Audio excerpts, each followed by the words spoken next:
6도 등 전국이 영하 4도에서 영상 9도로 오늘보다 5도에서 7도가량 낮겠습니다. KBS 제1라디오 저녁 종합뉴스 지금까지 아나운서 박소현, 이상원이었습니다.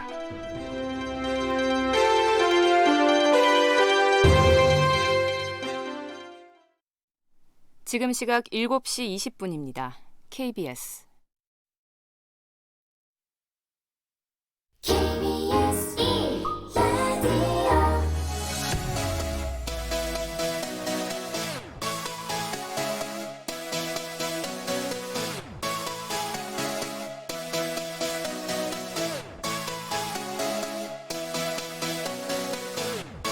KBS 열린 토론.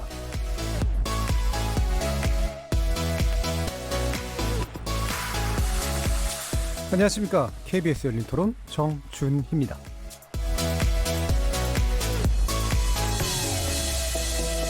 KBS 열린 토론 매주 목요일은 평소 찬반 토론의 형식을 좀 벗어나 봅니다. 여러 분야의 전문가들을 모시고 특정 이슈에 대한 다각적인 접근법, 시각, 지식 등을 교차시켜보는 시간을 갖죠.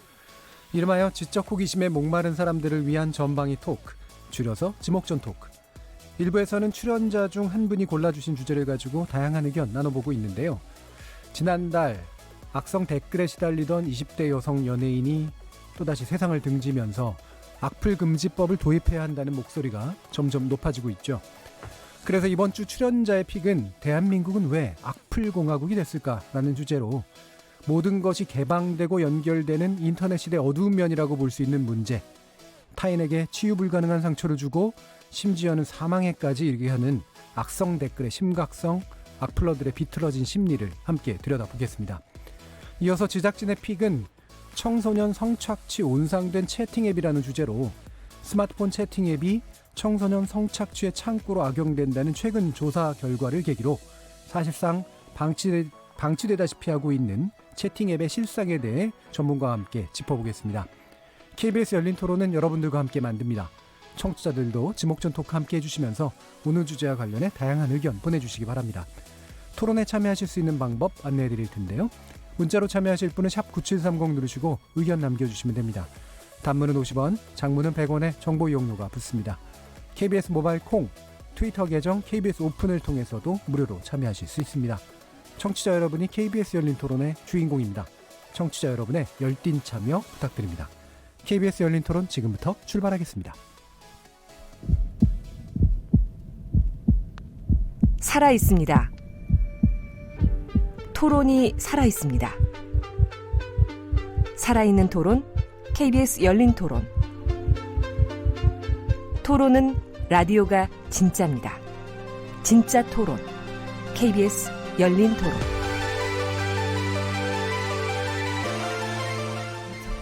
자, 그럼 오늘 함께 하실 분들 소개하겠습니다. 경제는 좌도 우도 없다. 참 좋은 경제연구소 이인철 소장님 나오셨습니다. 안녕하세요. 이인철입니다.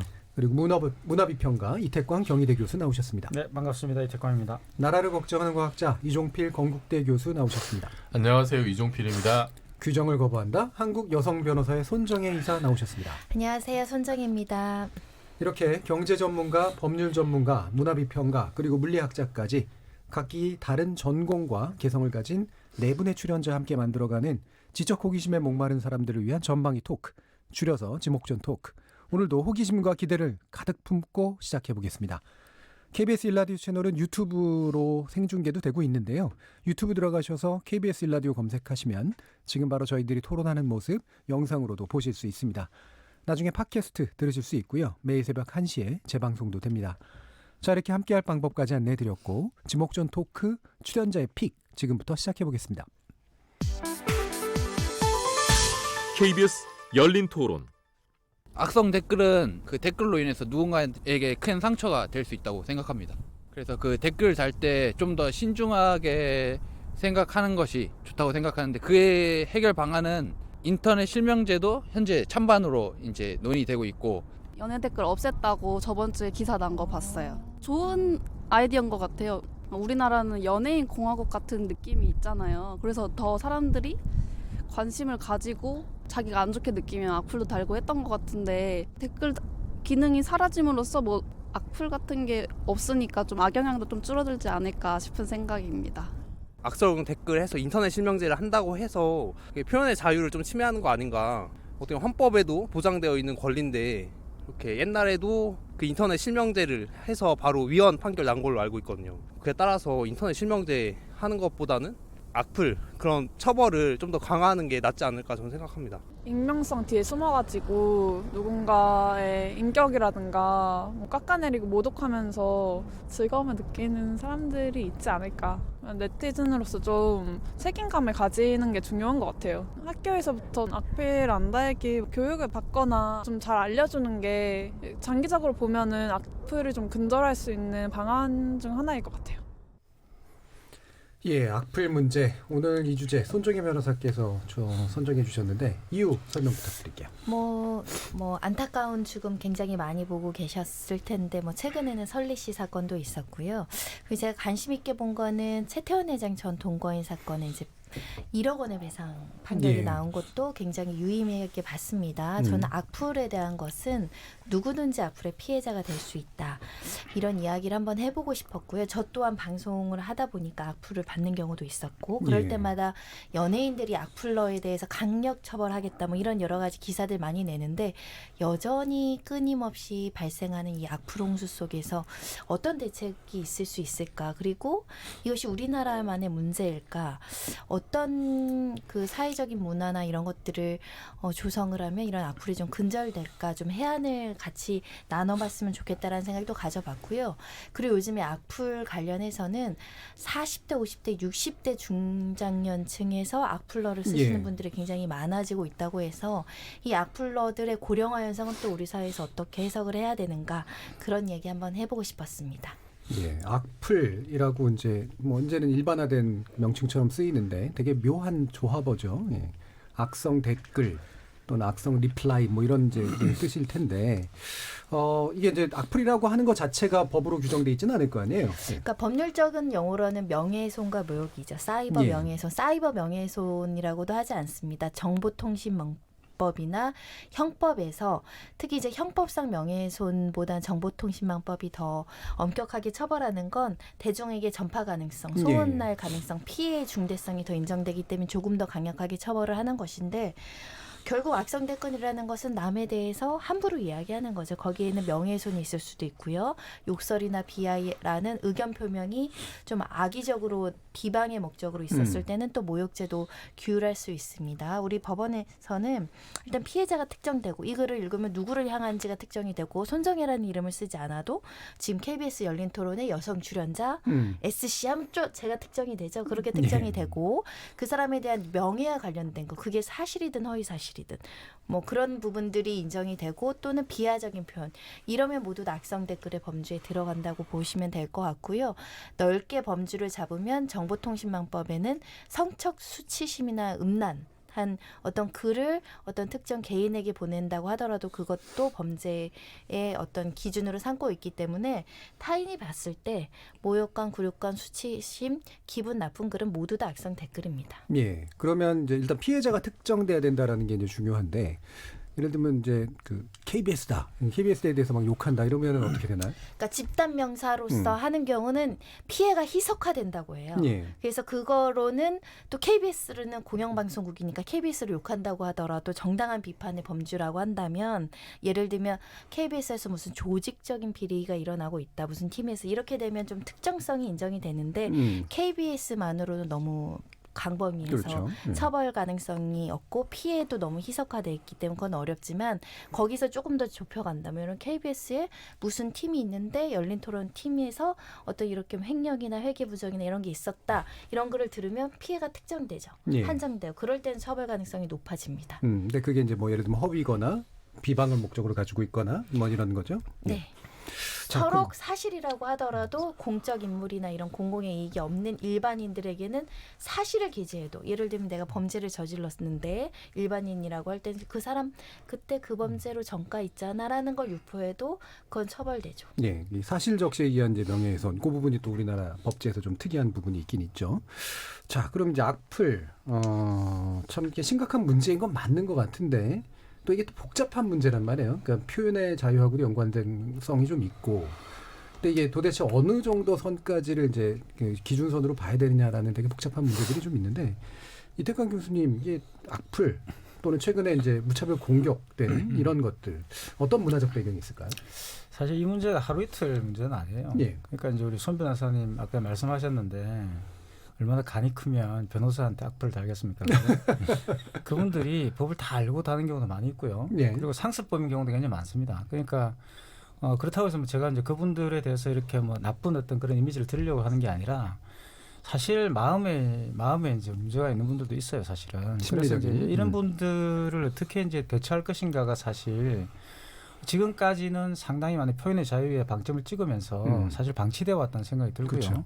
왜냐하면 이게 사실 아까 정보통신망법 말씀하셨는데 그게 과거에는 사실 악용이 됐죠. 정부에서 미네르바 사건이 대표적이었고 그렇기 때문에 이제 이와 관련돼서 표현의 자유를 옹호하고 악플을 어떻게 방치하는 것들이 약간 이제 진보적인 어떤 그런 이 분위기를 연출했다는 거죠. 근데 이제 지금 이제 상황이 이제 바뀌면서 더 이상의 어떤 그런 어떤 문제보다 역설적으로 말하면 개인이 대한 어떤 공격들이 더 강해지고 또 이제 이런 그 기본적으로 가진 악플의 기능이라는 것이 훨씬 더 이제 폐악이 더 이제 많아지는 표현의 자유를 허용함으로써 얻게 되는 그런 공익적 이익보다 개인의 어떤 피해가 더 많이 가중되는 지점들이 있다는 생각이 들어요. 설리 씨 같은 경우도 사실 굉장히 안타까운 선택을 했지만 그게 다 설왕설래가 많이 있지만 사실 팬들 입장에서 좋은 어떤 의미에서 잘 되라고 이렇게 남겼던 어떤 그 악플들도 많이 있어요. 근데 사실 이게 아이러니한 거죠. 그분들 입장에서는 자기들 입장에서는 선풀이라고 다 알지만 그게 이제 악플이 되는 거죠. 이제 이런 것들이 이제 있기 때문에 사실 우리가 어떤 것을 악플이고 악플을 처벌해야 된다. 이런 기준을 세우기가 굉장히 어렵고 그것이 또 법정에 갔을 때 특정될 수가 굉장히 없기 때문에 상당히 지금 현재로서는 어려운 지점이 아닌가. 이 문제를 해결하기엔 당장 해결하기 굉장히 어렵다라는 생각이 들고요. 전반적인 어떤 그런 악플을 달고 또 사회 전체에서 이런 문제와 관련된 공론화가 이루어져서 인식이 바뀌는 게 아주 장기적 전망으로서는 아주 유일한 근본적 대책이 아닌가 싶어요. 예. 실제로 이제 악플 달았다가 이제 처벌됐던 사람들 중에 왜 그렇게 악플을 달았어? 그러니까 나는 걔가 얄미웠어라는 이제 표현도 나오고 그러거든요. 그러니까 공인이나 연예인이나 이런 분들에 대한 부러움과 시기 질투가 이제 비틀려서 이제 작동하는 경우도 굉장히 많고 그러잖아요. 이종규 교수님은 악플 많이 받아보셨나요? 저도 많이 받아봤죠. 뭐 죽여버리겠다 뭐 이런 진짜요? 많이 받아봤고 협박이죠. 협박까지. 협박에다가 뭐 온갖 욕설 뭐 이런 것도 많고 뭐 예전에 이제 황우석 사건 났을 때는 제가 그때 굉장히 이제 소수 의견 쪽에 글을 올렸었는데 그쪽에 뭐 댓글들 보면은 정말 뭐 무시무시한 그렇죠. 이런 것도 많고 한국에 나온 과학자를 왜 죽이냐 뭐 이런 거겠죠. 뭐 신상 털어버리겠다 이제 이런 댓글들 봤을 때는 정말 그 어떤 심정이었냐면 신변의 위협이 느껴질 정도였어요 정말로. 그래서 이게 진짜 연예인들이 이렇게 굉장히 좀 이렇게 자기를 공격하는 그리고 대놓고 이렇게 협박 비슷한 이런 이제 공격까지 오면은 정말 그 밤에 길 다니기도 약간 좀 두려움이 생길 정도로 이게 연예인들이 그렇게 얘기하는 게 악플에 대해서 이제 고통을 호소하는 게 이게 참 정말 생각보다 심각한 일일 수 있겠구나라는 그런 거 한번 겪은 적이 있었고 요즘은 이제 그 강의 평가 같은 거 이렇게 하잖아요. 대부분 학생들이 이제 뭐 좋게 잘 적어주는데 어떤 경우는 아니 교수 뭐 예를 들어서 이제 헤어스타일이 왜 그 모양이냐 이런 좀 악플 같은데 이제 이런 것도 좀 마음의 상처가 좀 되는 이제 이런 경우들도 있어요. 그래서 저는 이제 악플이 여러 원인이 있을 텐데 이제 원래 이거를 정말 즐겨하는 사람들도 좀 있을 수가 있고요. 그냥 이게 막 욕설을 내뱉고 이제 배설 욕구죠. 그런 식으로 하는 경우도 있는데 최근 들어서는 좀 어떤 생각이 드냐면은 참 우리 사회가 너무 또 각박해졌잖아요.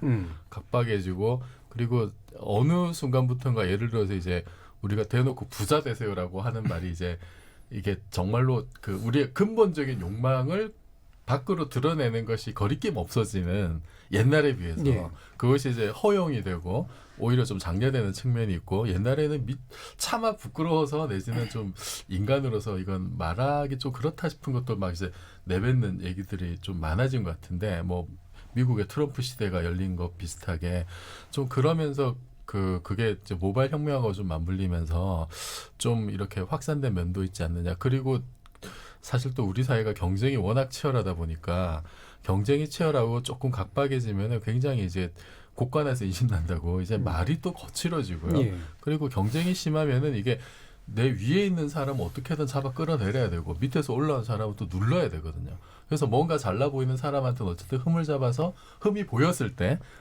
뭔가 좀 공격하고 싶은 그런 욕구가 또 생길 것도 같고, 밑에 있는 사람이 나보다 좀 못해 보이는 사람인데 뭔가 좀 이렇게 힘들다 그러면은 너는 더 힘들게 살아야지 왜 징징대지, 이런 식으로 또 이중적인 모습도 보이는 것 같고, 그게 좀 너무 그 일상생활에 지금 경쟁이 좀 비인간적으로 이렇게 치열해진 그 한 다른 단면이지 않을까 싶어서 좀 안타깝습니다.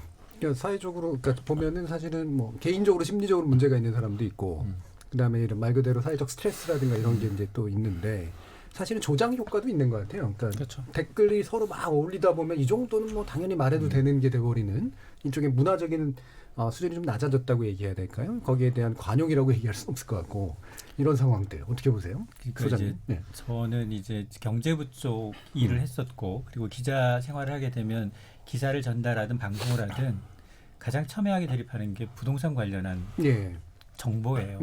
예를 들어서 뭐 분양가 상한제를 이제 뭐 민간 주택에도 적용을 했습니다. 팩트 전달 이외에 그 영향 파급 효과, 이거는 각자 처한 상황에 따라 다 달라질 수 있는데 자기 생각과 다르면 공격합니다. 그렇죠. 네. 굉장히 너는 뭐 부동산 투기업자한테 사주를 받았느냐, 뭐 이런 식으로 이제 공격을 해요. 그러니까 물론 뭐 이렇게 비판적으로 들어야 될 부분, 그러니까 이제 과하게 한쪽으로 치우쳤다면 분명히 이제 욕을 먹을 거 맞지만, 그러니까 이제 기자로서도 윤리 준칙이 좀 있어요. 이렇게 앞서 얘기했던 것처럼 똑같은 기사인데도 불구하고 제목이 너무 자극적이어서 뭐 욕먹을 일을 하는 경우 있어요. 뭐 굉장히 전체가 다 아닌데 이제 그 제목만 보고서 그리고 댓글을 다는 거죠. 내용하고 정반대인데.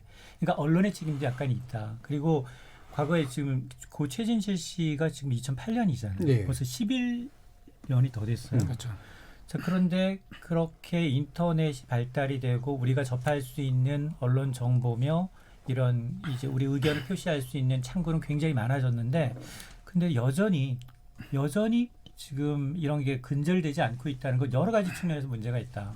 일단 이걸 기사를 쏟아내는 이 정보를 만들어내는 측면, 그리고 이제 이 정보를 전달하는 플랫폼 업체도 자정 능력이 없다는 것도 좀 문제인 것 같고, 또 하나는 처벌하는 수준도 그다지 그렇게, 물론 과거는 연예인들이나 이런 경우에는 자기 이미지 때문에 굉장히 치명적인 얘기를 들어도 과감하게 계속해서 이제 소송까지 끝까지 못 갔지만, 최근 들어서는 일단은 가는 경우가 더러 있더라고요. 세게 가는 경우도 많아졌죠. 그런데 이제 그렇게 변화는 하고 있는데 조금씩 변화하고 있는데 이거에서 크게 벗어나지 못하고 이 일이 좀 커지고 있다라는 점에 대해서 앞서 얘기했던 것처럼 정보를 만들어내는 언론사 기자들부터 시작을 해서 그 정보를 게재하는 플랫폼 업체, 그리고 법적인 문제, 그리고 이걸 어떻게 악플을 좀 선풀로 유도할 것인가의 교육의 문제, 이런 게 좀 맞물려 있는 것 같아요.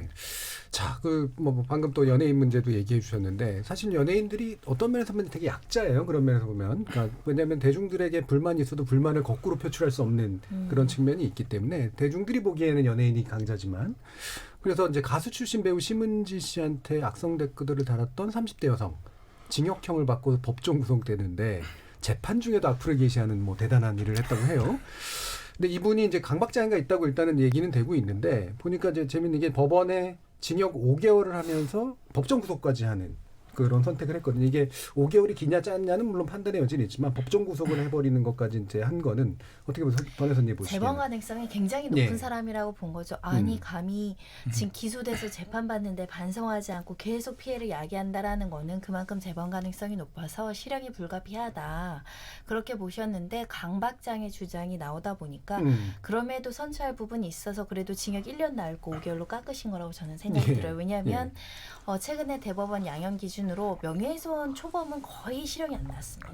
대부분 아주 재질이 좋지 않아도 집행유예 정도로 끝나는 경우 많았는데, 아예 양형 기준으로 6개월에서 1년 4개월 사이를 권고형으로 했어요. 이제 뭐 피해자하고 합의가 된다면 뭐 처벌받지 않거나 뭐 경미하게 처벌받는다라고 보시면 될 것 같은데, 그만큼 이제 양형 기준이 높아지다 진다는 건 사회적 위험성이 높아졌다라고 법원도 본다는 거죠. 그리고 이걸 근절하지 않으면, 강하게 처벌하지 않으면, 또는 실형을 주지 않으면 또 나가서 쓴다라는 걸 이제 경험칙상 우리가 이제 계속 축적하고 있기 때문에 법원에서도 이제는 선처하기 어렵다라고 보신 게 아닐까 생각이 들고요. 이 심은진 씨 사건은 그 내용이 굉장히 좀 굉장히 심각했던 것 같아요. 예. 성적인 어떤 비하나 성적 수치심이나 음란성 글이 굉장히 많았고, 심은진 씨 말고도 다수의 연예인들에게 중복적으로 썼다라는 부분이 중대하다 이렇게 보셨던 것 같은데, 앞으로는 이렇게 실형 내리는 일이 꽤 있을 것 같습니다. 예, 이렇게 뭔가 이렇게 법원도 좀 심중한 문제로 이제 받아들이는 분위기를 좀 가고 있는 것 같은데, 연예인들 얘기도 나왔고, 또 특히 이제 사실 설리 씨 케이스나 뭐 최진실 씨 케이스 같은 경우도 그런 것처럼 아무래도 여성 연예인들이 좀 더 희생이 되는 경우도 확실히 좀 많긴 하죠. 저는 그게 이제 심각한 거죠. 그러니까 이제 악플이 뭐 일반적으로 표현의 자유와 관련돼서 용인해야 된다는 입장들이 사실 주도적이었지만, 지금까지 이렇게 과정을 본다면 한 두 가지인 것 같아요. 하나가 바로 그 상습적이라는 건데, 그 상습적인 어떤 행동이 누구를 향해 가고 있냐 그러면 항상 약자를 향해 갑니다. 그리고 장애인 비하 표현을 쓴다든가, 또 특정한 어떤 지역을 쓴다든가, 딱 정해져 있죠. 그러니까 그 패턴들이 정해져 있는 거고, 절대 강자를 조롱하는 그런 내용들은 없어요. 그러니까 그런 걸 봤을 때 이거는 이제 기본적 혐오 발언에 가까운 것들이고, 그런 측면에서 악플을 대해야 되는 거죠. 그래서 이게 이제 모욕죄라든가 또는 명예훼손의 어떤 수준으로서는 이걸 처벌하기 이제 곤란해진 상황이 온 것이고, 특히 약자를 향해서 그런 악플을 달았을 경우에는 기본적으로 사법적인 어떤 처벌이 있어야 된다는 생각이 듭니다. 그리고 그게 있어야지만 제가 볼 때는 많은 분들이 이러면 처벌을 받는구라는 인식이 확산이 되고, 제가 앞에서 말씀드렸지만 사실 중요한 것은 이게 상습적이라는 거거든요. 계속 반복해서 나타납니다. 재범을 할 수밖에 없고요. 왜냐하면 처벌이 경미하기 때문에. 지금까지 했는데 괜찮네라는 어떤 생각들이, 심지어는 가보시면 악플 다는 법도 있어요. 가이드라인이 있고. 그래서 사실 이정표 교수님이 말씀하신 그 내용, 저는 그 굉장히 동의가 가는 것이, 우리 사회가 이렇기 때문에 이런 악플들이 사실 많이 발생하는 것들이거든요. 그래서 악플만 처벌한다고 해야 되는 문제가 아니라, 그렇죠. 이런 어떤 평소에 여성 혐오라든가 특히 뭐 연예인에 대해서 갖고, 대부분 연예인들, 남성 연예인들 가지고 그렇게 심한 악플은 달지 않아요. 제가 대부분 보면은 설리 씨도 그렇고 최진실 씨도 그렇지만 여성 연예인이고, 대부분 그 연예인들이 일반적으로 우리가 생각하는 연예인 규범에 들어맞지 않는 그런 분들이잖아요. 그렇죠. 약간 그게 대한 공격이잖아요. 그러니까. 그리고 그런 것들을 봤을 때 우리 사회의 어떤 구조적인 문제하고도 이게 무관하지가 않은 거죠. 그리고 여기에 기본적으로 포털이라든가 언론사들이 또 협조하고 있는 측면들이 있습니다. 그러니까 명백하게. 왜냐하면 제가 이제 한 번씩 포털 들어가서 황당한 것이 뭐냐 그러면, 왜 연예인들 공항 사진을 찍어가지고 그 밑에 댓글을 달게 합니까? 그러니까 저는 그게 참 이해가 안 가요. 어느 나라에서 그 연예인 사진을 게시하고 그 밑에 댓글을 달게 하는 신문사가 있는지 저는 공항 패션이라는 들어본 적이 없거든요. 만들고. 그러면 그 밑에 당연히 그런 게 달리게 돼 있고 10대부터 와서 다 다는 거예요, 그게. 그래서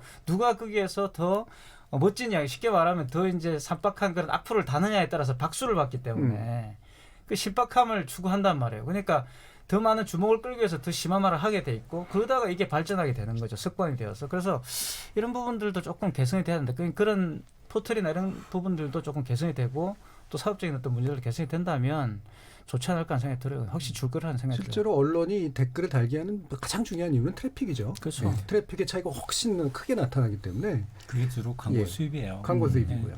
굉장히 굉장히 자극적인 제목을 뽑고 포털의 기사 검색 순위, 많이 본 뉴스 검색에 오르고, 그 댓글 수에 따라서 그 기자가 얼마나 많은 이제 일을 했느냐를 보여주는 표본일 뿐만이 아니라, 그걸 통해서 또 기업들이 마케팅을 하거나 하는 홍보의 수단으로 이용하다 보니까, 그러니까 이게 사실은 직접 취재한 거리를 적어야 되는데, A 기사가 쓴 빠른 기사를 그냥 가서 그대로 복사하는 거예요. 그리고 바이라인만 자기 이름을 바꾸는 게 너무 많다는 거예요. 그러니까 이제 언론 보도의 문제점도 지금 정말로 길 가다가 거의 부딪히면 두 사람 중 한 사람이 기자라고 할 정도로 너무 많이 성업을 하고 있거든요. 그러니까 이제 정확한 보도를 하면서 정말 취재를 통한 보도인지, 아니면 이게 복사잖아요. 복사하고 남의 걸 도용하는 거잖아요. 이제 그런 것인지를 좀 판별하는 것도 이제 방통이든 뭐 이런 것을 통해서 좀 걸러낼 언론이 굉장히 좀 자정해야 될 부분이 많은 것, 저는 반성해야 한다고 생각을 합니다. 예, 실제 이제 어뷰징하는 그런 케이스를 제가 한번 살펴본 적이 있는데, 설리 씨 죽음 이후에 딱 기사들이 쏟아지는데, 지금까지 설리 씨가 어떤 악플을 받았는지를 망라를 해놓고 기사를 쓰더라고요. 사진까지 다 올리고. 너무한 거죠. 예, 그러니까 이거는 마치 망자를 되게 추모하는 듯한 기사를 써놓고 실제로 알고 보면 모든 걸 다 걸리게 만든 이런 식의 이제 기사를 쓴다는 것 자체가 사실 이제 말 그대로 도덕적 해이에 해당하는 그런 행동들인 것 같아요.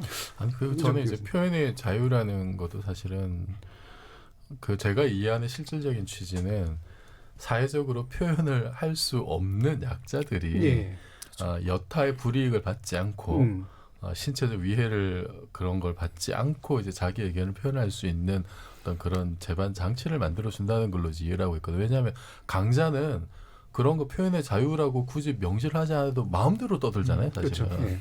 그래서 표현의 자유가 실질적으로 이게 왜 만들어졌는지, 왜 이런 것이 필요한지, 그래서 약자에 대해서 정말 이렇게 공격적인 언사를 퍼붓는 것이 이것도 표현의 자유다라고 그렇게 하는 건 좀 과하다는 생각이 들고, 뭐 증오 발언이죠. 우리도 지금 뭐 최근에 겪은 거 세월호 가족들에 대해서 얼마나 참 일부 언론과 정치인들과 또 이제 악플러들이 얼마나 심한 공격을, 이거는 표현의 자유가 아니라 그냥 살인이거든요. 네.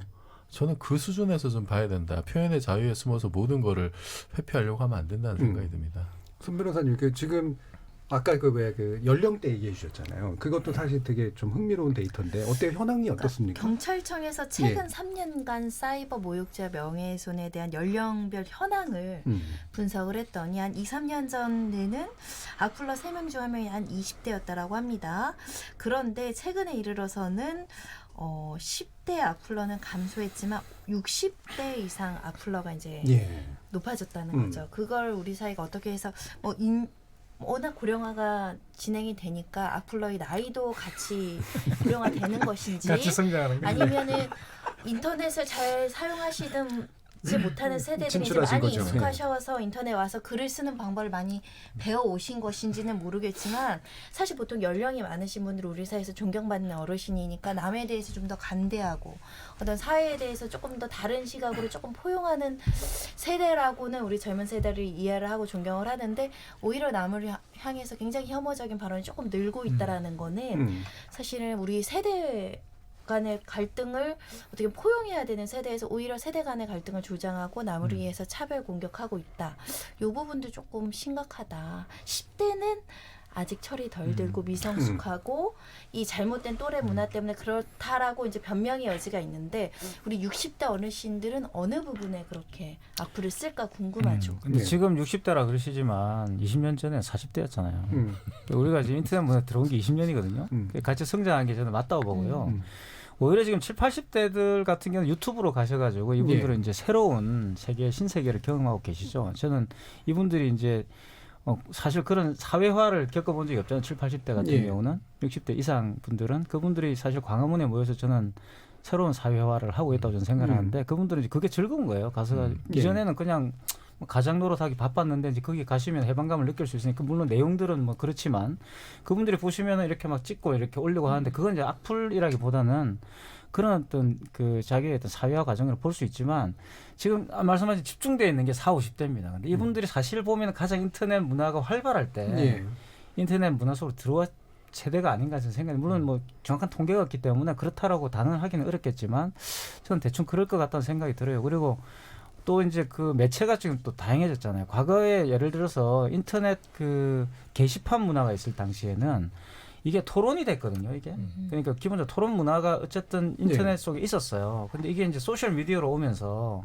이게 소셜 미디어는 말 그대로 그냥 끼리끼리 말이 통하는 사람들끼리 모이는 거거든요. 이게 그리고 또 알고리즘 자체가 이제 좋아하는 선호하는 걸 추천해주는 방식이니까.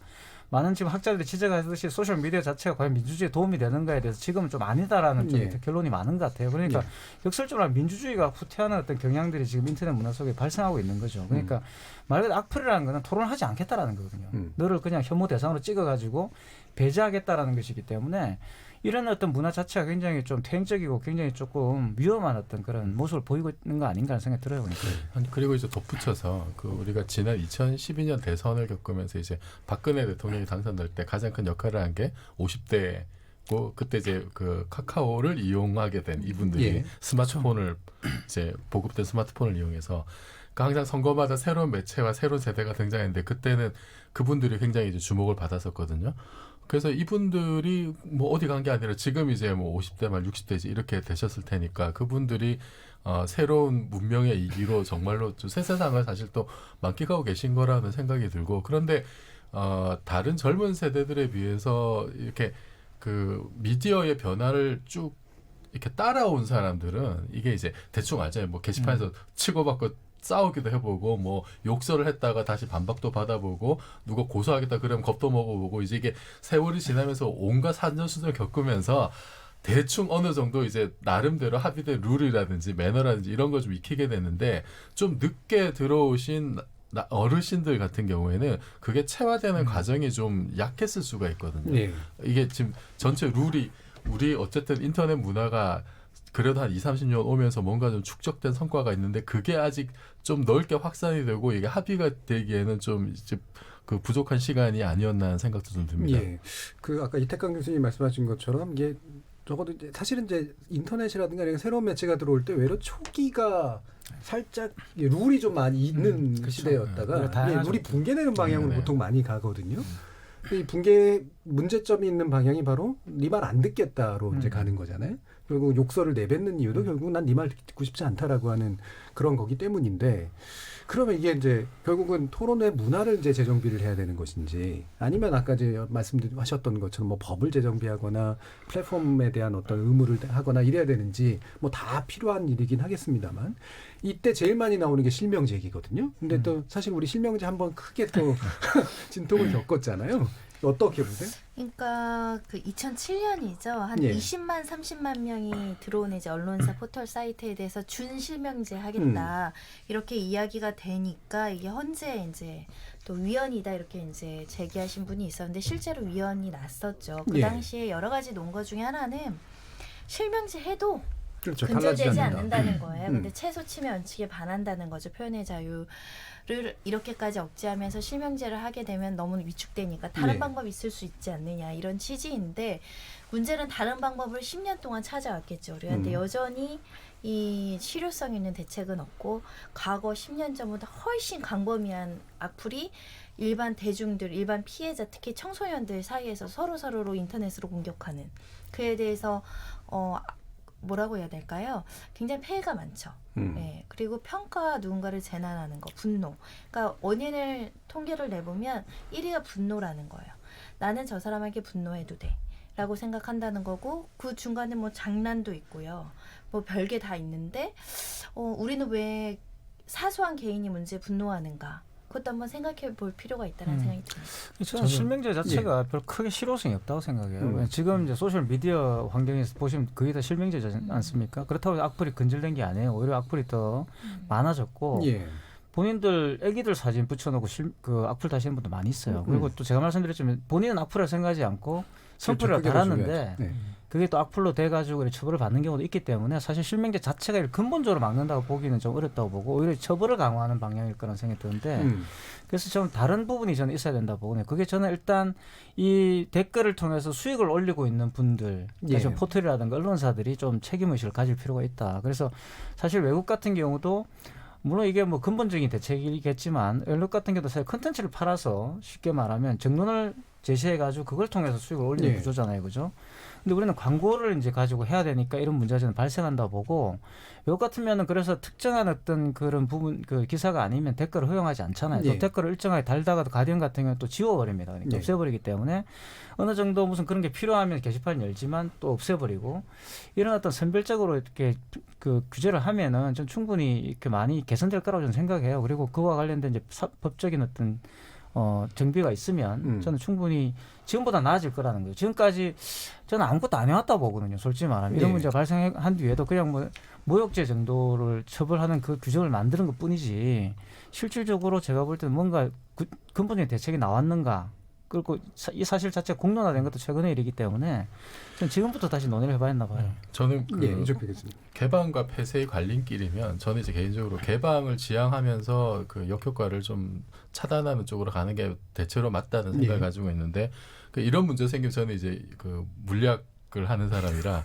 과학기술적으로 뭔가 할 수 있는 일이 없을까 일단. 근데 실제 보니까 이제 2017년부터 그 구글과 이제 그 자회사에서 뭐 퍼스펙티브 프로젝트 이런 걸로 지금 하고 있어요. 댓글 차단, 그 악성 댓글 차단하는. 그리고 유튜브에는 지금 노란 딱지 같은 거 붙고 있잖아요. 그 다음에 인스타그램에서도 올해 이제 7월부터 인공지능 프로그램 돌려가지고 이제 그 진짜 악플 다시겠습니까? 막 이제 이런 식의 어떤 경고 메시지 나오고 국내에서도 네이버의 클린봇 이런 게 이제 작동을 하고 있고 이제 욕설을 쓰면은 욕설을 자동으로 숨겨요. 예. 그다음에 뭐 카카오 같은 경우에도 욕설이나 이런 게 달리면은 자동으로 다른 뭐 이제 이모티콘으로 변환시켜주는 예. 이런 걸 지금 하고 있거든요. 그래서 저는 이런 기술들 이용해서 그러니까 이게 그냥 기계적으로 욕설을 이렇게 찾아내는 것도 있지만은 굉장히 비꼬아서 하는 말들 이거를 맥락 속에서 지금 찾아내는 기술도 지금 굉장히 발달해 있다 하더라고요. 예. 그래서 우선은 좀 이런 기술들을 좀 더 보급을 하고 그래서 각각 포털이나 이런 좀 영향력 있는 매체에서 일단 여러 가지 좀 시도를 해봤으면 좋겠어요. 뭐 정말 이제 인공지능에서 우리가 할 수 있는 것까지 선별하는 것까지 어느 정도 되니까 그럼 선별하고 난 다음에 이걸 어떻게 할 거냐. 숨길 거냐, 치환할 거냐, 처벌할 거냐, 뭐 법원에 넘길 거냐. 요거는 이제 우리 사회적 합의가 필요할 것 같아요. 그래서 일단 찾아내는 것까지는 지금 우리가 할 수 있는 기술을 최대한 활용을 하고 그다음 여러 가지 방법들을 여러 단에서 좀 시도를 해본 다음에 가장 성과가 좋고 합리적인 방향을 찾아서 좀 합의를 모아가는 게 그게 좀 괜찮은 방법이지 않을까 싶습니다. 일단은 이제 언론사가 이제 무분별하게 댓글을 그냥 다 다르게 만드는 방식 자체를 이제 좀 제고해야 되고 그다음에 특히 포털이 이제 댓글을 달게 만들고 실검하게 만드는 것도 좀 제거를 해야 되고 그다음에 되도록이면 이제 처벌은 이제 좀 강하게 하는 쪽으로 가는 게 맞는 것 같고 그다음에 기술적인 어떤 방안들을 좀 써서 그것이 걸러질 수 있도록 하는 어떤 대안들을 좀 마련하고 뭐 이런 쪽으로 좀 대충 모아지는 것 같긴 하거든요. 맞아요. 그리고 이제 또 하나가 이제 댓글을 달 수 있는 어떤 기사의 어떤 컨텐츠 카테고리 예를 든다면 연예인 스포츠 그렇죠. 여기 댓글을 달 이유는 없잖아요. 네. 정치, 경제, 사회 이슈 우리 정말 국민적 합의가 필요한 열린 토론은 댓글 달아야죠. 예. 달아야죠. 선풀 달고 선풀. 그러니까 이런 굉장히 국민적 합의가 필요한 이슈에 대해서는 자기 의견을 충분히 좀 합리적인 비판이잖아요. 그건 들어야죠. 귀 기울여서. 그런데 이게 합리적인 비판을 넘어서 상대방을 공격하고 그 공격으로 인해서 사람의 인명피해까지 가져가는 그런 이슈에 대해서 굉장히 편향된 의견으로 이제 온라인을 댓글을 좀 지배하는 거는 좀 이게 바로 이제 뉴욕타임스가 지금 하는 방법이에요. 그렇죠. 예. 기사의 이제 카테고리에서 이 카테고리 아예 댓글 못 달도록 정보를 전달하는 소스로 이제 제공되는 이런 것들도 아마 이제 선진국 사례에서 우리도 한번 심도 있게 타산지석으로 좀 삼을 필요는 있어 보여요. 예. 마무리로 손정희 변호사님. 그 여러 가지 개정안을 내겠다라는 법률안 중에 가장 많이 들어오는 건 선풀운동본부라고 있는데 예. 문병철 이사장 그분이 우리가 아는 그분이에요? 네. 그분이죠. 영어. 예. 진짜? 네. 네. 몰랐죠. 2007년부터 하고 있어요. 예. 이런 안을 제시를 하셨더라고요. 우리 전 국민, 그러니까 학교 다닐 때부터 모든 직장인들이 성폭력 예방 교육 받으시잖아요. 그것처럼 이 명예훼손, 사이버 폭력, 사이버 명예훼손 예방 교육을 의무화하자. 그걸 얘기하시는 건 저는 의미 있다고 봐요.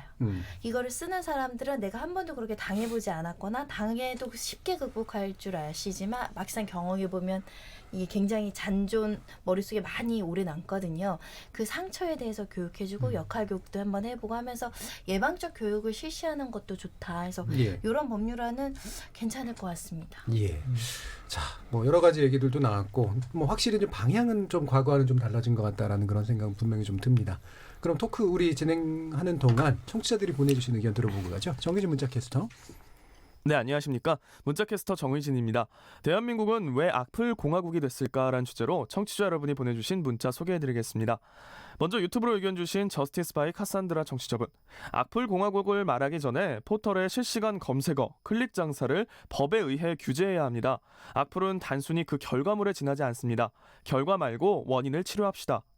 유튜브로 의견 주신 허도행 청취자분.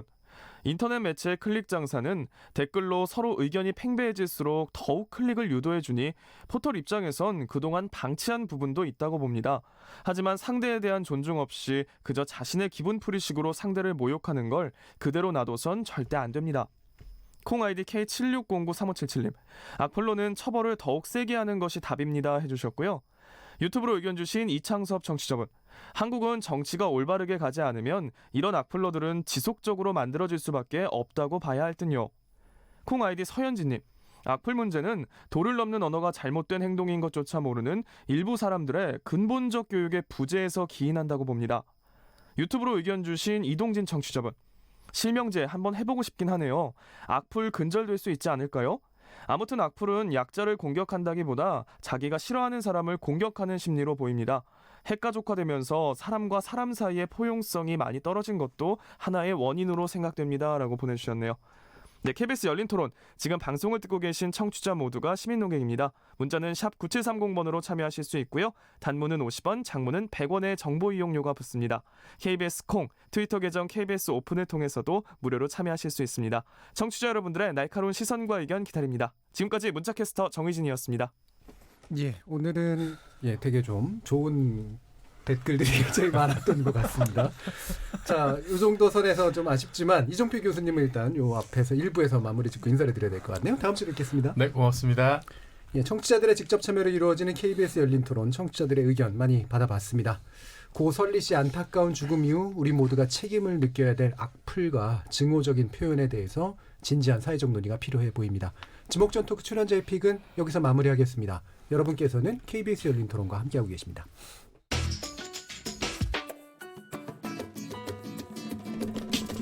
묻는다, 듣는다, 통한다.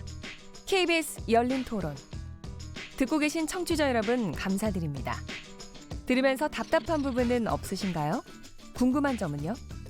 그렇다면 함께 토론에 참여하시죠. 유료 문자 샵 9730을 이용하시면 됩니다. 단문은 50원, 장문은 100원의 정보 이용료가 있습니다. 스마트폰 어플리케이션 KBS 모바일 콩을 통해서도 무료로 참여하실 수 있습니다. KBS 열린 토론은 언제나 열려 있습니다. 듣고 계신 KBS 열린 토론은 매일 밤 1시에 재방송됩니다. 채팅 앱이라는 게 되게 익명적인 부분이고 그러다 보니까 더 좀 쉽게 접할 수 있는, 또 청소년들도 이런 걸 접하기에 문턱이 낮을 것 같아가지고 이게 얼마나 큰 범죄고 인생을 살아가면서 크게 미칠 수도 있는 건지 잘 모르는 상태에서 그런 일들을 하니까 안타까운 부분도 있죠. 채팅 어플 청소년들 입장에서는 그걸로 뭐 용돈을 벌려고 하는 것일 거고, 다른 성인들 입장에서는 뭐 그런 욕구를 뭐 충족을 시키려고 하는 것 같은데, 그렇다고 이거를 뭐 막을 수 있는 방법은 뭐 크게 없을 것 같아요. 좀 사전에 차단할 수 있는 대비 마련을 좀 했으면 좋겠는데 좀 아쉽죠. 법적이나 이런 걸로 규제를 한다는 게 현실적으로 어려운 일이잖아요. 사실 처벌이 다른 나라보다 훨씬 약하다고 얘기를 많이 듣고, 아동 성 동영상을 유포했거나 이런 거에 대해서 규제가 너무 좀 약한 부분이 없지 않아 있는 것 같아요. 그리고 사회적인 인식도 그냥 뭐 성적 취향 중에 하나 이 정도로만 생각을 하지, 막 아동을 되게 보호해야 된다는 인식이나 이런 게 부족하지 않나. 외국 사이트를 통해서 경로를 계속 우회우회 하니까 방법을 찾으려고 하면은 언제든지 찾을 수 있는 거고, 그거는 이미 너무나 만연이 돼 있다 보니까 막을 수 있는 게 있을까요? 과연? 그것을 이제 보지 말아야 되고 그게 악용해, 그게 문제인 거죠. 그러니까 성에 대해서 생각하는 게 그런 구도로밖에 안 보인다는 거죠. 두 번째 지목전 토크 시작해 보겠습니다. 직접 호기심에 목마른 사람들을 위한 전방위 토크. 두 번째 주제는 청소년 성착취 온상된 채팅 앱입니다. 참 좋은 경제연구소 이인철 소장, 문화비평가 이태강 경희대 교수, 그리고 손정혜 변호사 세 분 함께하고 계시고요. 두 번째 주제에 위해서 전문가 한 분 특별히 스튜디오에 모셨는데 10대 여성 인권센터의 권주리 사무국장님 나오셨습니다. 안녕하세요. 10대 여성 인권센터. 뒤에 부분은 우리가 익숙한데 10대가 앞에 붙어 있는 건 좀 낯설거든요. 어떤 단체인가요? 네, 저희는 이름에서 보여지듯이 10대 여성에 집중하고 있는 단체인데요. 더 나아가서 일단 성착취 피해에 노출된 청소년들을 지원하는 기관입니다. 그래서 저희 기관에서는 지금 3가지 사업을 하고 있는데요. 첫 번째로는 사이버상에서 이제 채팅 어플리케이션 같은 이제 플랫폼을 모니터링하고 신고하는 활동도 하고 있고, 또 이제 성착취가 이제 범죄라는 것에 대해서 아이들에게 알려주는 작업도 하고 있고, 사이버상에서 상담을 하고 있는 사이버도래 상담 사업팀이 있고요. 그리고 두 번째로 안타깝지만 이미 피해가 발생한 청소년들한테는 이제 법률 지원이나 의료 지원, 이제 심리 지원 등의 직접 지원을 하는 상담소를 운영하고 있고, 세 번째로는 이제 이 친구들의 피해 경험이 이제 피해에서 그치지 않고 이제 자기들의 피해 경험이 재해석되고 이제 치유되는 과정을 함께 할 수 있는 교육 프로그램을 운영하고 있는 서울 위기 청소년 교육센터를 운영하고 있습니다. 예. 뭔가 문제가 있는 걸 모니터링하고, 그다음에 실제로 피해 입은 애들에 대한 지원도 해주시고, 그다음에 교육이나 예방 쪽으로 뭔가 관심들 두시고 실천하고 계시는 그런 내용이네요. 네, 맞습니다. 아이들이다 보니까 교육도 필요하고요. 또 더 나아가서는 이제 일단 피해가 발생하지 않는 것이 중요하잖아요. 그래서 이제 아이들의 이제 성매수 범죄에 노출되는 부분을 예방하는 활동도 하고 있고, 예방하는 활동도 하고 있고요. 이제 홍보도 같이 하고 있습니다. 예. 자, 이렇게 권주리 국장님 이 분야에 아주 특화된 전문가이신 건 확실한 것 같고요. 지목전 토크 제작진 픽 한번 시작해 보겠습니다. 지금 말씀 주신 것처럼 또 우리 이제 시민들 목소리 들은 것처럼 사실 채팅 앱의 존재 그리고 문제에 대해서는 뭐 저나 다른 분들도 알고는 있었던 것 같은데 이게 이제 심각한 정도인지는 잘 몰랐을 가능성이 높거든요. 지금 구체적으로 어떻게 진행되고 있나요?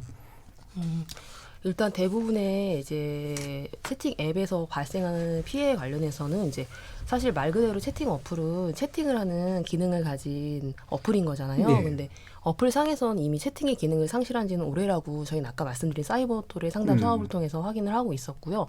일단은 기존에 있던 예전에 소위 말하는 이제 인터넷 사이트 플랫폼에도 채팅 사이트가 있었잖아요. 네. 이제 거기서 그냥 플랫폼만 어플로 옮겨왔다고 보시면 될 것 같아요. 그래서 특별하게 어플에서 성매매가 발생하고 이런 것이 아니라 이제 그냥 스마트폰이 보급화되면서 자연스럽게 어플로 이동을 했고 이제 아이들이 채팅 어플을 많이 사용한다고 얘기가 되니까 아이들의 성을 목적으로 하는 사람들이 이제 어른들이 같이 어플에 이동하면서 아이들의 성을 사려고 시도하고 있는 거죠.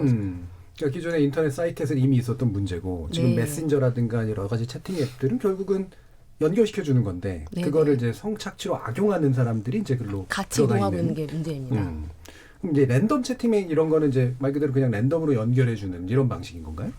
랜덤 채팅 앱이랑 채팅 앱이 이제 두 가지 이름을 불리우는데 사실상 불특정한 상대방이랑 대화를 하는 기능을 갖고 있는 공통점은 있고요. 다른 점이라고 하면 선생님께서 지금 말씀하신 것처럼 랜덤 채팅 앱은 말 그대로 어플이 랜덤으로 대화의 상대방을 그냥 무작위로 이렇게 연결해 주는 거고 채팅 앱은 대화의 상대방을 서로 선택할 수 있는 다른 부분이 있습니다. 그럼 이제 어느 정도까지 상황이 심각한 수준인가요, 지금? 상황이 심각한다고 말씀하시는 것은 지금 구체적으로 어떤 거를 그러니까 지금 이제 이게 성착취가 일어나고 있다라고 하는 것들은 우리가 뭐 아마 뭐 불행하지만 짐작은 가능한데 이게 이 앱 때문에 정말로 심각하게 뭔가가 벌어지는 측면들, 더 강화된 측면이 내는 게 있냐는 거죠.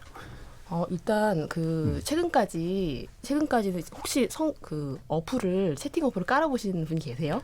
쉽게 얘기 못할 것 같은데. 아니요. 그런 쪽으로 말씀드린 게 아니고 어플을 이제 이런 문제가 있다고 하면 한번 깔아보시고 이제 어떤 일들이 일어나는 궁금해하시는 분들이 있잖아요. 그래서 여쭤본 거고요. 어플을 한번 깔아보셨으면 이게 너무나 놀랍게도 이 어플을 사용하는 절차가 간단합니다. 그냥 가입을 해서 본인의 성별이랑 나이를 임의로 설정을 할 수가 있는데요. 제가 만약에 이제 어플 하나를 이제 가입을 할 경우에 이제 스토어에 들어가서 채팅이라고만 검색하면 어플이 수백 개가 나와요. 이제 나온 어플 중에 임의로 하나를 선택을 해서 제가 남성이고 20살로 선택을 한다고 하더라도 가입하는데 문제가 없는 거예요. 이렇게 얘기를 해서 이렇게 가입을 하고 나서 대화의 상대방은 제가 20살의 남성인 줄 알고 대화를 하게 되는 거잖아요. 그래서 사실상 채팅 어플에 애들이 많고 뭐 청소년 성매매가 문제다라고 얘기를 하고 있지만 이 어플 안에 성소년이 많다고도 볼 수가 없는 거죠. 저처럼 어른들이 아이들로 이제 보내갖고 이제 성매수자들이랑 거래를 한 다음에 성착취 현장에는 아이들을 내보내서 이제 이익을 취하는 경우가 많이 있고요. 많이 언론 보도를 통해서 알려졌던 2015년 같은 경우는 이제 관악구에서 이제 14살 청소년이 성구매자한테 목이 졸려서 살해당한 사건이 있었어요. 근데 그때도 당시에 이제 이 사건을 계기로 어플이 이제 성매매에 많이 이용이 된다. 그리고 청소년 성매매가 문제다라는 내용으로 막 가시화가 됐었는데 사실은 그 보도 이후에 다음 날인가 다시 된 보도에서는 이제 이 아이한테 알선자가 있었고 이 알선자가 제가 방금 말씀드렸던 그런 식으로 이제 채팅을 해서 아이를 현장에 내보냈다가 그런 변을 당한 것이 확인이 됐었던 경우가 있거든요.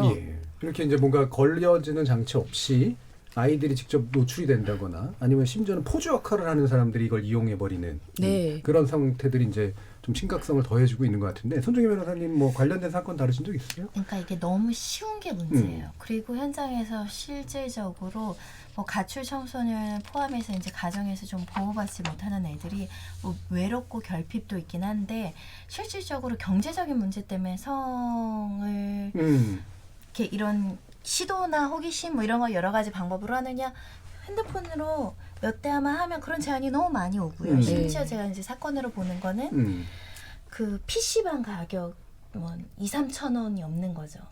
PC방 가야 되는데.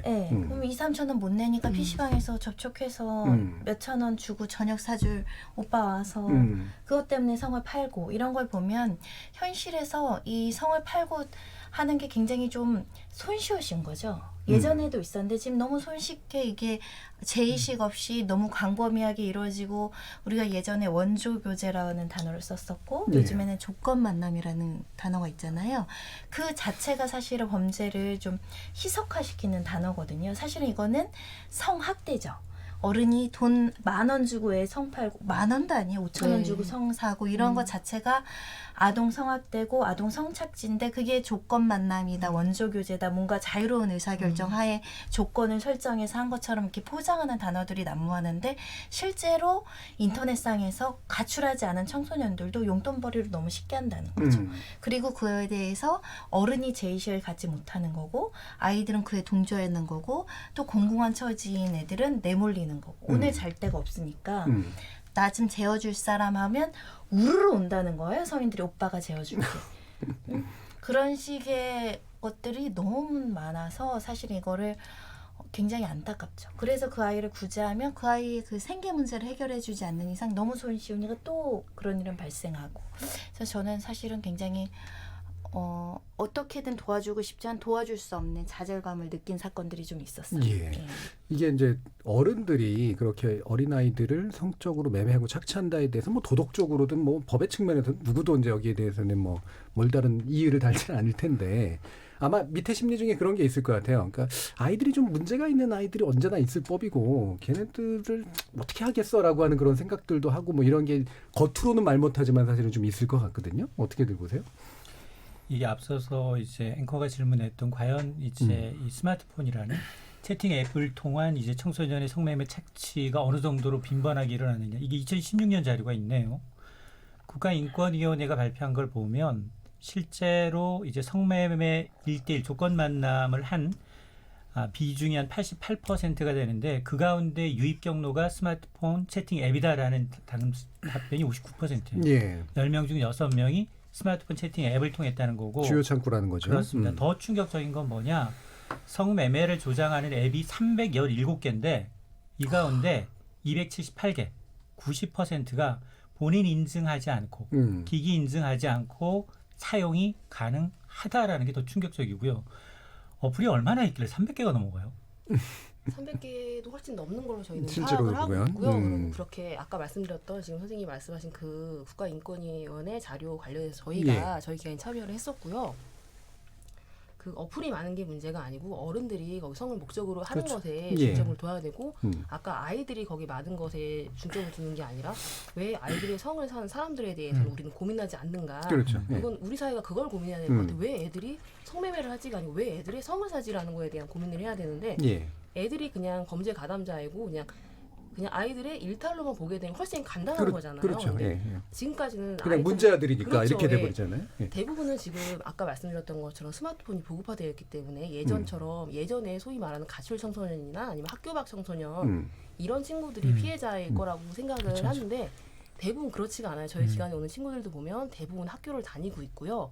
가정 내에서 저희 기관을 이용을 해요. 선생님 눈이 동그래지셔서 깜짝 놀라셨는데 그래서 지금 특별한 아이들이 아닌 거예요. 이 범죄에 노출된 친구들이 예. 그냥 우리 주변에 지하철 탔을 때 옆자리에 앉은 친구일 수도 있는 거고 아무도 모르는 거고요. 특정할 수 있는 부분이 하나도 없습니다. 그래서 그냥 우리 아이들 전체가 이렇게 성범죄에 노출이 되고 있다고 보시면 될 것 같아요. 그렇죠. 그러니까 아이들은 사실은 특별히 문제가 있어서라기보다는 여러 가지 이유로 그냥 언제든 그런 상황에 노출이 될 수가 있는 거고. 그 채팅 어플은 사실 그냥 채팅을 하라고 만들어진 어플이고 아이들이 거기 있는데 그냥 와서 말을 거는 어른들에 대해 주목을 해야 되는 거잖아요. 예. 근데 아이들은 거기 그냥 그렇게 하려고 들어가는 아이들이 아니어도 우리 실제로 처음부터 성을 거래하자고 얘기하는 사람들은 그렇게 많지는 않아요. 요즘은 이제 그 채팅 어플이 문제가 된다고 얘기가 많이 있으니까 시작부터 조건을 제시하는 그 성구매남들도 있지만 그냥 소위 말하는 요즘 말하는 그루밍이라고 얘기하는 거 있잖아요. 그냥 아이들한테 말을 걸고 이러면서 이제 자연스럽게 대화를 해 나가면서 나중에 조금 사이버상에서 그 둘의 관계가 나름 신뢰가 형성이 됐을 때 이제 그런 얘기들을 하면서 또 이제 범죄로 또 아이들을 유인하는 거죠. 그렇죠. 그루밍이라는 게 이제 이렇게 막 뭔가 케어해주고 막 이렇게 아껴주는 것처럼 하면서 신뢰를 획득해서 결과적으로 아이들을 성적으로 착취하는 행동들 이런 거잖아요. 근데 그루밍 같은 경우는 사실 좀 간단하고 가볍게 이제 여겨지는 경우가 많이 있는데요. 사실 저희가 만나봤을 때는 이 상대방은 굉장히 목적 의식이 분명하고요. 준비된 놀이공고라는 거죠. 그렇죠. 예. 계획된 범죄라고 저희는 보고 있어요. 굉장히 중한 범죄인데 굉장히 간단하게 여겨지고 있는 부분이 또 하나의 문제라는 생각이 들고요. 사실은 제가 보면 딸을 키우면서도 왜 같은 나이 따위의 아이의 성을 차기차기 이렇게 돈 얼마 주고 매수했는지 보면 그러니까 잘못된 이중적인 그 이분에서 보더라고요. 보호받아도 되는 아이, 보호받지 않아도 되는 아이. 그런 게 있죠. 예. 근데 그게 어른들로서는 그게 굉장히 미성숙한 태도라고 저는 봐요. 본인 생각에는 이 아이는 이미 일탈적인 행동을 하고 우리 사이 룰을 어겨서 이렇게 막 방치되어 있어서 내가 착취를 해도 되고 공격을 해도 되고 각자 좀 윈윈한다. 너는 돈이 필요하니까 나는 그런 생각인데 그 아이가 나중에 건전하게 살아가고 보호받을 권리는 누구한테나 있는 거거든요. 그거를 방지하고 보호하러 서로 아이가 아저씨 나 돈 필요하니까 괜찮아요. 저는 괜찮아요. 이미 이거 나 직업으로 했어요. 괜찮아요. 라고 접근해도 너는 여기서 나와야 된다라고 이야기해 주는 게 어른인데 맞습니다. 내 아이는 공부 잘하고 정숙하고 이러니까 보호하고 이 아이들은 구분한다는 거죠. 이게 사회의 혐오와 약자 차별이에요. 보호받는 가정 아이들은 지키고 나 거기에서는 굉장히 선자같이 얘기하지만 여기에서 일탈적인 애들은 쟤네는 어차피 저렇게 될 애들이니까 더 망가져도 되라는 심리를 가지고 사람을 그 이분화해서 보는 시각을 보고 좀 충격적이었어요. 딸을 가진 아빠가 그렇게 얘기를 한다는 게. 그러니까 전 세계 어디에 그런 청소년들은 다 있고요. 그리고 이제 그 청소년들이 꼭 나쁜 청소년은 아니거든요. 그렇죠. 그냥 이제 제도보다 조금 더 이제 유별난 친구들도 있는 거고 다 있는데 이제 우리나라에만 있는 게 제가 볼 땐 성매매 문화에 대해 굉장히 관대한 것이고 특히 청소년 성매매에 대해서 굉장히 관대한 나라예요, 이 나라가. 그래서 그런 부분들이 저는 굉장히 좀 우려스럽다는 생각이 들고 이게 사실은 이제 따져보면은 굉장히 오래된 문화죠. 이게 뭐 굉장히 오래된 전근대적인 문화인 것이고 이게 사실 일본 문화의 또 상당 부분을 이런 문화가 또 계속 유지되어 왔고 그것이 또 한국에 들어오면서 이런 문제들이 그냥 앞에서 원조교재 말씀하신 것도 사실 일본 문화입니다. 그죠? 그 원조교재 같은 용어들이 들어오면서 실제로 그와 관련된 어떤 그런 것을 뭐 약간 미화시킨 걸 영화도 만들어진 나라예요, 우리나라들이. 그러니까 사실 그런 것들이 너무 우리가 인식이 없는 거 아니냐. 이런 생각이 좀 들고 실제 성매매가 사실 공식적으로 불법이잖아요 지금. 그렇죠. 그래서 저는 이 두 가지를 나눠서 봐야 된다고 봅니다. 그게 성매매 문화 그리고 또 성매매에 대해서 관대한 어떤 이런 생각들을 바꿔야 되고요. 두 번째는 이제 이것을 아동성을 사는 문제와 관련되었을 때 이 처벌의 어떤 수위라는 것이 사실 외국 같으면 정말 어마무시하거든요. 이걸 하면 사실 인생 끝나요 그냥. 10대들하고 뭐 그런 일을 했다 그러면 그냥 인생 끝나는 것이고 그렇죠.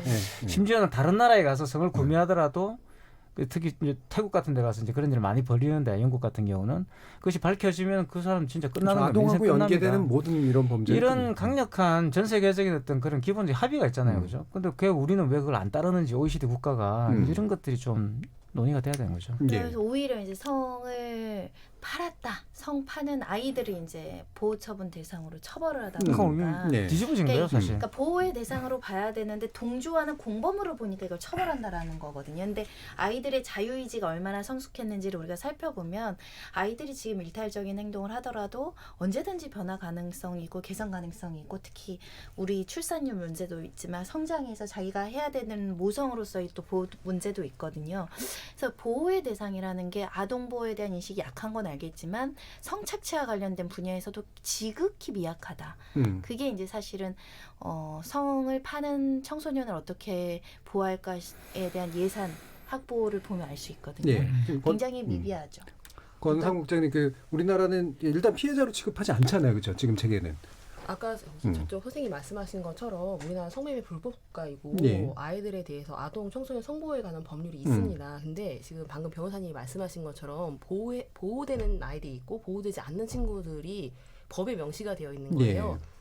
같은 피해 경험이 있는 친구라고 할지라도 이 아이를 피해 아동 청소년으로 볼 수 있고 대상 아동 청소년이라고 불리는 구분을 해놨다는 거죠. 근데 둘 다 피해 경험이 있어요. 근데 대상 아동 청소년으로 만약에 분류가 된다고 할 경우에는 이제 보호 처분을 받게 돼요. 교육이라는 명목으로 이제 보호 처분이 되는데 이 아이들이 이제 보호관찰소에 가게 되면 뭐 절도나 폭력을 한 다른 청소년들은 명백히 누가 봐도 타인을 해한 아이들인 거잖아요. 이 아이들처럼 이 아이는 피해 경험이 있는 아이인데 같은 보호 처분에 흡수를 받는 거예요.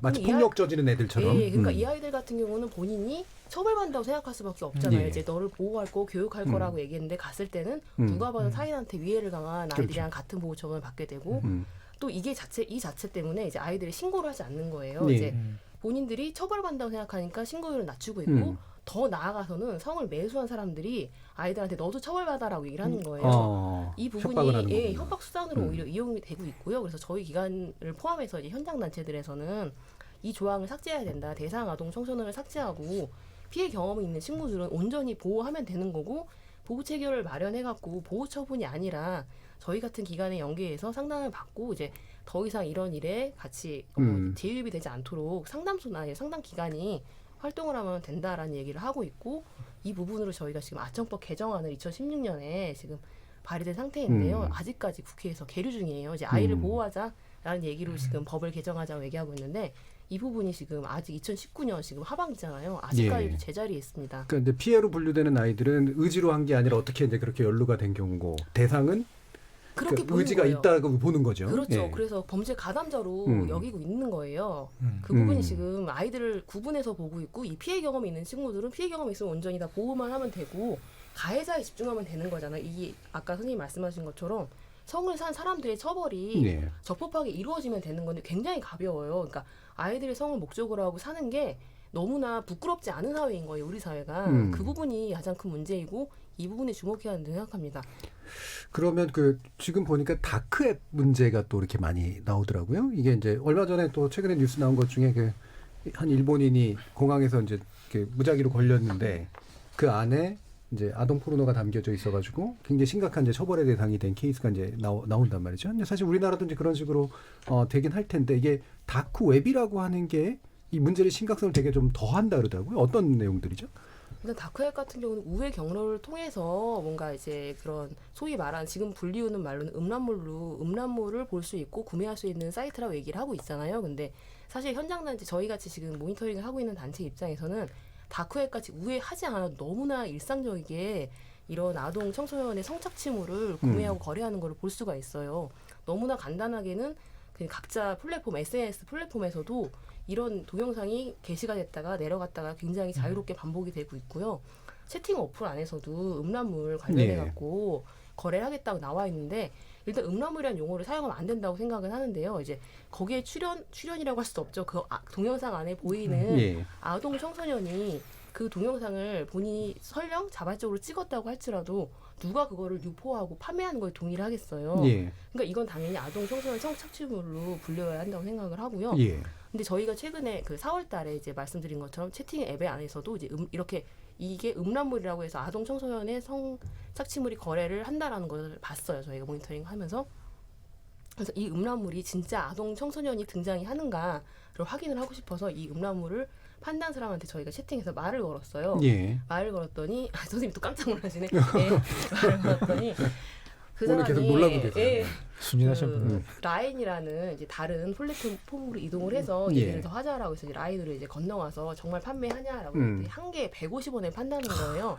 300 몇 개를 55,000원에 판다고 해서 일단 저희가 구매를 하겠다. 어떻게 하냐라고 했더니 이제 계좌를 알려줘갖고 이제 저희가 입금을 해서 그 영상을 확인을 해봤어요. 이제 그러면서 그 사람한테 또 살 수 있냐라고 했더니 또 살 수 있다라는 답관이 들어갔고 이제 저희가 영상을 확인하니까 그 성착취물이 분명해갖고 저희가 고소를 했어요. 이제 고발을 했는데 이거가 관련해서도 이제 그 수사 과정하에서 알게 된 게 이 판매자가 심지어 본인 당사자인 거예요. 그러니까 이렇게 불법성이 있는 판매를 하면 그냥 대포 통장을 사용하거나 이럴 거라 생각을 하잖아요. 근데 중개자도 아니라 그냥 본인이 본인 통장으로 거래를 주고받는데 아무런 제지도 없고 이거 자체가 문제가 되지 않고 본인이 이거에 대해서 약간이라도 위축돼 있더라면 이렇게 막 본인 이름이랑 계좌를 까진 않았을 거 아니에요. 근데 아무렇지도 않게 이렇게 아동 그 성착취물이 거래가 되고 있는 게 그냥 일상입니다. 다크웹까지 갈 필요도 없는 거죠. 이렇게 제가 아까 이제 무의식 중에 아동 포르노라는 말을 표현 썼는데 사실 말씀처럼 이게 성착취물이죠. 그러니까 네, 맞습니다. 일반적인 성인 포르노하고도 상당히 구별돼야 될 이유가 있고. 사실 그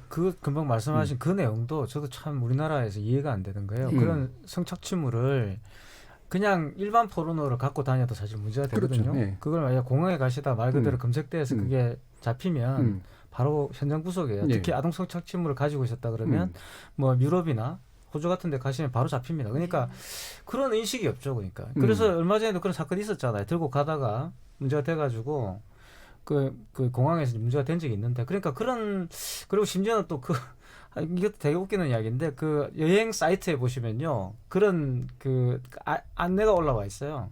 가실 때 아동 성착취라는 그 디스크 가져가지 말아라 이런 이야기가 있고 이게 너무나 우리나라 만연돼 있는 거죠. 그렇죠. 만연돼 있고 그걸 대수롭지 않게 생각. 우리나라는 허락되는 것이다 이렇게 생각하고 있기 때문에 저는 그 인식이 좀 바뀌어야 된다 봐요 저는. 예, 이런 아동 다크웹 운영자 손모씨 때문에 국제적인 손방망이 처벌이 너무 홍보가 많이 돼서 하필 또 손모씨네요. 나쁜 쪽으로. 손모씨요. 네. 이게 단순 비교를 하자면 우리나라 이제 이런 소지죄라는 게 있어요. 소지하고 있으면 1년 이하의 징역, 벌금 2천만 원 이하의 벌금인데요. 미국에서는 요 아동에 대한 성착취 영상물 한 번 다운로드 받은 걸로 실형 5년이면 실형 15년을 받은 사람이 있어요. 그러니까 제작, 유포, 판매가 아니라 그냥 다운만 받아도 우리나라는 대부분 기소유예 벌금이라는 거죠. 그냥 다운받고 본 게 무슨 죄야 이렇게 되는 건데 이 인식이 바뀌지 않느냐 큰일 납니다. 이거를 제작, 유포 이 사이트를 운영한 손모 씨가 1년 6개월 받았거든요. 이 사람 그동안 4억 원 정도의 범죄 수익을 올렸다는 거예요. 저는 최소라고 봐요. 4억 원도. 4억 원으로 이렇게 5살, 6살 여아를 성범죄의 대상으로 삼고 신체를 훼손하는 영상물까지 올라온 사이트를 운영한 사람에게도 우리나라가 처해한 범위 그 실형이 1년 6개월이다 보니 미국에서 범죄인도 요구하겠다고 지금.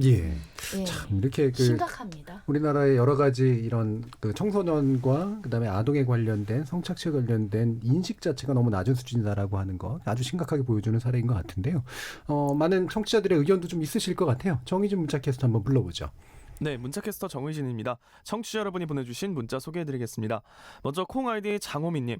대한민국 형벌 기준 만들어진 게 언젠데 아직도 그 기준으로 판단을 내리는지요. 우리나라 처벌 기준을 근본적으로 뜯어고칠 수 없나요? 답답합니다. 콩 아이디 김종무님. 채팅 앱이 성매매 도구로 악용되다니 충격이네요. 추악한 어른들의 민낯입니다.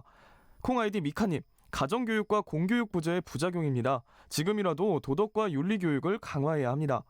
유튜브로 의견 주신 세상만지고 청취자분. 우리나라는 미성년자 대상의 범죄에 대해 처벌이 너무 약합니다. 강화해야 합니다 해주셨고요. 콩 아이디 9678님. 채팅앱을 법으로 관리해야 하지 않을까요? 법 규제가 시급해 보이네요. 콩 아이디 5645님. 가정불화 등의 이유로 가출하는 청소년들. 그들이 모이는 가출팸. 이런 문제가 악순환되고 있다고 봅니다. 사회가 그들을 보호하는 것이 먼저라고 봅니다. 라고 보내주셨네요. 네, 지금까지 문자캐스터 정의진이었습니다. 예, 청취자들도 의견도 받아봤는데요. 관련된 일을 하시는 입장에서 우리 권주리 사무국장님 어떤 식의 뭐 규제 낼까, 어떤 제한 같은 것들을 하고 싶으신가요?